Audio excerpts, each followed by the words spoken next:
हमारे हनुमान जय श्री कृष्ण। समझने वाले समझ गए, जो ना समझे वो अनाड़ी हैं। ये पंक्ति आपने सुनी होगी। आज चलिए इसी पर बात करते हैं। 8 PM 8 मिनट। आपको याद होगा कि जीवन प्रबंधन का जो 7वां सूत्र है वो है संपर्क की वृत्ति रखना, और इसमें भी जागरूकता हो, अवसरों को समझने की और अवसरों को पकड़ने की। संपर्क की वृत्ति का ये भी एक मतलब है। देखिए, अवसर जिंदगी में दोबारा नहीं आते, और जब भी कोई मौका मिले उसको समझें, उसको पकड़ लें। वक्त बहुत तेजी से गुजर जाता है।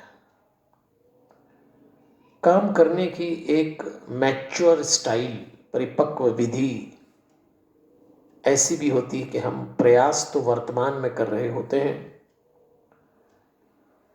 लेकिन हमारी दृष्टि भविष्य पर होती है। भाई, जब आप कोई काम करेंगे तो प्रेजेंट टेंस ही चल रहा है, और इन्वॉल्व होके भी करना है, लेकिन नजर फ्यूचर पे होना चाहिए कि जो मैं कर रहा हूं या कर रही हूं, भविष्य में इसका क्या परिणाम है। आज और आने वाले कल पर बराबर रूप से हमारी निगाह होना चाहिए। कभी भी आने वाले कल को भूल मत जाना। जो आज किया जाना है, जो आप आज कर रहे हैं, उसका कल कोई न कोई परिणाम जरूर होगा। तो इसके लिए दो स्थितियों में संतुलन बनाना, हालात के बीच में सेतु बन जाना, किसी भी अच्छे प्रबंधक की निशानी है। जब आप प्रेजेंट और फ्यूचर पे काम कर रहे हो तो दो स्थितियों के बीच में सेतु, ब्रिज जैसा काम करिए। हनुमान जी ने दो अवसरों पर वर्तमान और भविष्य को देखते हुए दो लोगों के बीच में सहयोगी और सेतु दोनों की भूमिका बड़े गजब के ढंग से निभाई थी। और हम लोग तो हनुमान जी के भक्त हैं, तो हमको थोड़ा ध्यान देना चाहिए। चलिए, मैं दो लोग कह रहा हूं तो हम चलते हैं दो प्रसंग में। पहला प्रसंग तो तब आता है जब श्री राम जी से हनुमान जी की पहली मुलाकात हुई। श्री राम जी के प्रति भक्ति का, सेवा का भाव था हनुमान जी का, लेकिन उनका एक भाव अपने राजा, अपने मित्र सुग्रीव के प्रति भी था। तो उस समय राम जी के प्रति तो भक्ति भाव था और सुग्रीव के प्रति सेवा का भाव था, और दोनों का निर्वहन बड़ी सावधानी से कर रहे थे। हनुमान जी सुग्रीव के मंत्री थे, राम जी के भक्त थे। अब दो पोजीशन उनके पास, तो उन्होंने दोनों के बीच में मित्रता करवाई। तुलसीदास जी ने लिखा, तब हनुमंत उभय दिशि की सब कथा सुनाई, पावक साखी दे करी जोरी प्रीति दृढ़ाई। तब हनुमान जी ने दोनों ओर की सब कथा सुनाकर, अग्नि को साक्षी रखकर परस्पर दृढ़ता से प्रीति जोड़ दी, यानी मित्रता करा दी। कहीं भी ऐसा भाव नहीं था कि राम जी का पक्ष अधिक ले लूं, सुग्रीव का कम लूं, या सुग्रीव का अधिक ले लूं, राम जी का कम लूं। और दोनों के बीच में सेतु का काम कर रहे थे।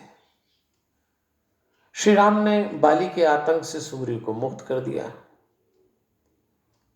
और सुग्रीव ने सीता जी की खोज में राम जी की मदद कर दी। अब इसमें बीच में कौन था? हनुमान जी, उनकी चतुराई। उन्होंने दो व्यक्तियों को मिलाया और दोनों व्यक्तियों के जीवन में आने वाले कल के लिए जो घटनाएं हो रही थी उसकी व्यवस्था जुटा दी। तो हम और आप ये समझें, हनुमान जी से सीखें कि दो व्यक्तियों के बीच में, दो व्यवस्थाओं के बीच में हमको सेतु बनना है, प्रेजेंट में काम करना है, लेकिन आने वाले कल पे, भविष्य पे हमारी निगाह होना चाहिए। तो एक तो पात्र राम जी और सुग्रीव हुए। चलिए अब आगे चलते हैं। जब हनुमान जी लंका पहुंचे, विभीषण से मिले, तो हनुमान जी ने विभीषण से कहा कि तुम रावण के प्रति प्रतिकार करो, विरोध करो और राम जी के पक्ष में आकर राम जी का काम करो। विभीषण को समझा रहे हैं। और जब विभीषण पहली बार श्री राम जी के पास आए, तो हनुमान जी के राजा सुग्रीव ने विरोध किया था कि इस व्यक्ति को अपने साथ न रखा जाए।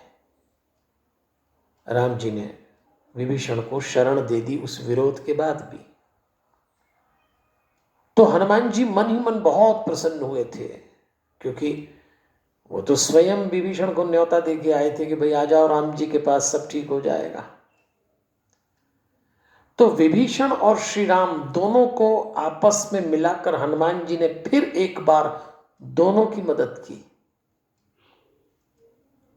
परिणाम में रावण का वध हो गया। आसान।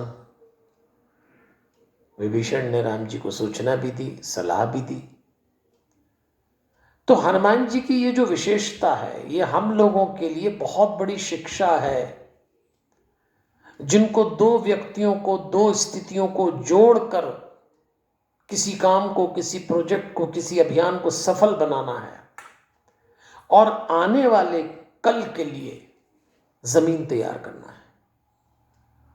देखिए, अब कोई व्यवस्था, कोई व्यक्ति ये दावा करे कि मैं तो अकेला ही सारे काम निपटा लूंगा, तो वो जमाना गया।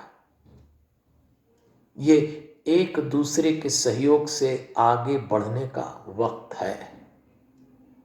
आप क्या क्या कर लेंगे अकेले और कितना कर लेंगे, लेकिन जब दूसरों से जुड़ते हैं तो बुद्धिमानी भी चाहिए। और वही बुद्धिमानी हनुमान जी ने सुग्रीव और विभीषण के प्रसंग में दिखाई, जो हमारे लिए बहुत बड़ी शिक्षा है। और सुग्रीव को राज्य मिला, विभीषण जी को भी राज्य मिला और राम जी का भी काम हो गया। तो यदि आप हनुमान भक्त हैं, तो दो लोगों का भला हमारे हाथ से कैसे हो सके, दो व्यवस्थाओं को हम कैसे जोड़ सकें, और जो भी काम आज करें उसका भविष्य में अच्छा परिणाम मिल जाए, ऐसा जरूर करते रहिएगा। फिर मिलते हैं एक नए विचार के साथ कल।